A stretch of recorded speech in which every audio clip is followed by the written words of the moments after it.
మా విలేజ్ లో మన శనివారం అయితే మొత్తం 4 దేవుడి సంబరాలు జరిగాయి. ఊరందరికీ దేవుడి సంబరం అని చెప్తారు. చెప్పిన తర్వాత ఊర్లో అందరూ కూడా అంటిపళ్ళు కొబ్బరికాయలు తీసుకుని వెళ్తారు. దేవుడి సంబరం చేసే వాళ్ళు అయితే ఊరందరికి పిలిచి భోజనాలు పెడతారు. దేవుడి సంబరం అయిన తర్వాత రోజు అయితే ఊర్లో అందరికి కూడా వాళ్ళు కొబ్బరికాయలు అంటిపళ్ళు పంచడం జరుగుతుంది.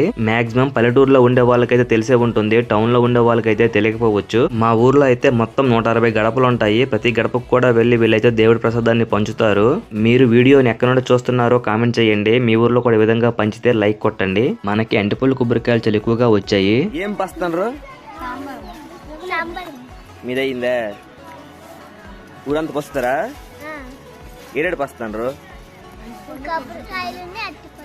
మనకి అంటిపళ్ళు కొబ్బరికాయలు వేస్తున్నది బదకల రాము బదకల మహేష్ చేసిన దేవుడి సంబరము. మిగతా ముగ్గురు కూడా ఇచ్చారు కానీ వీడియో తీయలేకపోయాను. పల్లెల్లో ఉండే వాళ్ళకి ఆప్యాయతకి అనురాగానికి కొరవే ఉండవు. మీరు పోతూ పోతూ వీడియోని ఒక లైక్ సబ్స్క్రైబ్ కొట్టి వెళ్ళొచ్చు కదా ప్లీజ్.